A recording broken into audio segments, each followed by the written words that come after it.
With E3 2017 now only a day away from starting, as yep, technically EA's conference is tomorrow, I'm just buzzing with excitement. And with Square Enix releasing the schedule for their Square Enix Presents livestream, well, that's just made things even better. For those of you who aren't in the know, for the past few years now, Square Enix has run a live stream from the event with a full-on schedule to run through a ton of stuff for their games, including community spotlights, time with the developers, and generally just cool things. This year is no different, as there are a whole host of games planned to be shown during the 3-day schedule. And if you'd like to scrutinise it, I'll put a link in the description to the blog post where they talked all about it. For now though, we're going to be diving in and analysing it in a bit more detail. So, to that end, my name is Daryl, and here are 6 things we learnt from the Square Enix Presents E3 2017 roadmap. Starting with the fact that Square Enix Japan are clearly now a massive focus for the company. Many years ago, during Yoichi Wada's prime at Square Enix, they made a conscious decision to have E3 focus more on their Western titles and the Tokyo Game Show focus more on their Japanese titles. But following the ascension of Yosuke Matsuda, things have clearly changed. Looking back, we can see that between E3 2011 and E3 2014, the odds were very much stacked in the favour of Western titles. On average, there will be 5 Western titles shown, but only half the number of Japanese titles. And this is actually somewhat inflated too, because Final Fantasy XIV appearing after a certain point was just a given. After E3 2014 though, Square Enix changed their approach considerably, both in the distribution of titles, but also the breadth. E3 2015 had 14 titles on show, with 8 of them being Japanese developed. These included the Final Fantasy VII Remake, Kingdom Hearts 3, World of Final Fantasy, Nier Automata, and Project Setsuna. And last year they had 13 titles on show, with 9 of them being Japanese. This year, while the total number of titles on show may have fallen slightly, it's the ratio that's impressive. There are 9 games on show that are being published by Square Enix, and all of them are Japanese. We've got Dissidia Final Fantasy NT, Final Fantasy XIV, Lost Sphere, Final Fantasy Brave Exvius, Mobius Final Fantasy, Final Fantasy XV, Flame vs Blaze, Final Fantasy XII The Zodiac Age, and Nier Automata. Honestly, I couldn't be happier. Yosuke Matsuda has really pushed things in a way that I really appreciate, so I think this is going to be a great E3 for Square Enix Japan. Next up, I think we can assume that if they're going to show the Final Fantasy VII Remake, it's going to have to be during a press conference. Those who are very observant will notice from that last list of games that the Final Fantasy VII Remake and also Kingdom Hearts 3 were both very much absent from the Square Enix Presents schedule. I'm therefore expecting that if they do show something for the Final Fantasy VII Remake, as I said in yesterday's video, that it will be during the Sony press conference.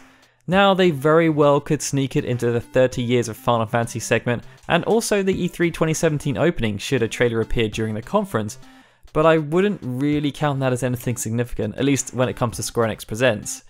They clearly aren't comfortable enough to either have Tetsuya Nomura or Yoshinori Kitase on the stream giving any details about the project at this point, and given everything that's happened in recent times, I really can't say I blame them. Nier Automata did really well, and it's here to stay! Sure, it's not a Final Fantasy related point, but you guys know I absolutely love Nier, and I'm really thrilled that Nier Automata has done so well. The fact that they have such a massive chunk of time on the 3rd day dedicated to it, therefore fills my heart with immense joy. We'll be getting to see highlights of the Nier concert, and following this, there will be a 45-minute segment, presumably hosted by Yosuke Saito and Yoko Taro, which we dubbed Emil's Entertaining E3 Extravaganza!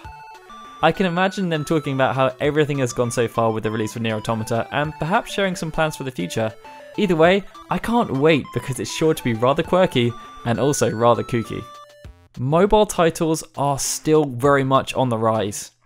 Even though I really know they aren't everybody's cup of tea, titles like Final Fantasy Brave Exvius and Mobius Final Fantasy are doing extremely well for Square Enix, and it shows, as not only are they doing things like hosting Brave Exvius fan festivals all around the world, they also have quite a bit of time in their roadmap dedicated to both games.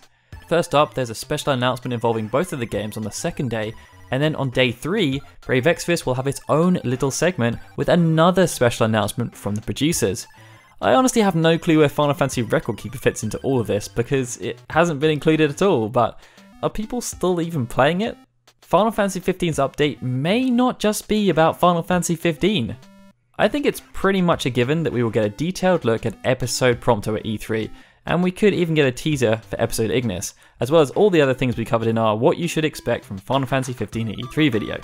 But I think the title of the Final Fantasy XV segment, which is happening right at the end of Day 2, is rather telling. It's called Final Fantasy XV Universe. Now, as we highlighted last year before the game's release, the Final Fantasy XV universe is actually already quite expansive, so there's plenty for them to talk about if they want to. We still have Final Fantasy XV A New Empire, the MMO that's had its soft launch, and then there's the ill-fated King's Knight Wrath of the Dark Dragon, which had its soft launch, then went back to Square One for redevelopment because the feedback wasn't very good. A slightly out there point of view is that they could also be looking to expand the Final Fantasy XV universe even further. Fuji-san had spoken about wanting to produce more episodes of Brotherhood if there was demand, and then there's that World of Versus rumour. Chances are I'm just reading way too much into this, but I love a good conspiracy theory, and I can still dream about an expanded story where characters like Libertas and Crow actually get some kind of attention and detail. We deserve to know more. Dissidia Final Fantasy NT is the game that's most important to them right now. Even though it was only announced this week, based on the Square Enix Presents show plan, I think it's safe to assume that Dissidia Final Fantasy NT is a big game for the company.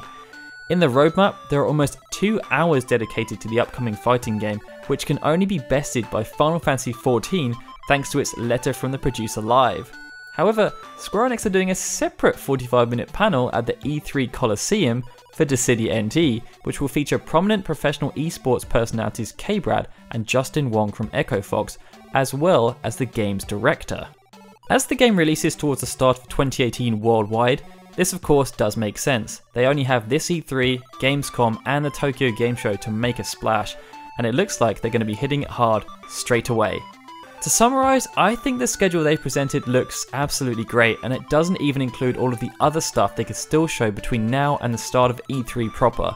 I mean, we've already had the reveal of Dissidia Final Fantasy NT, and they've been putting out some new trailers for Final Fantasy XII The Zodiac Age. We could also even see some smaller updates for things like World of Final Fantasy. I'm just desperate for them to do something during one of the big platform conferences, but even if that doesn't happen, I think I'll be pretty satisfied with what's going to be shown, and I hope you guys are too. And on that note, are you guys happy with the schedule they've released for Square Enix Presents, or would you have liked them to show other things? Are you also surprised about the lack of Western games? Let us know in the comments below. As always, if you enjoyed this video, please hit that like button and subscribe to our channel. If you'd like to support us and help us grow and also increase your chances in upcoming giveaways, please be sure to head over to our Patreon at patreon.com/FFunion. These awesome folks have already done so, and this list just keeps on growing and growing. It's so awesome. Alright, thank you so much for watching guys. This is Daryl signing out. We will see you next time.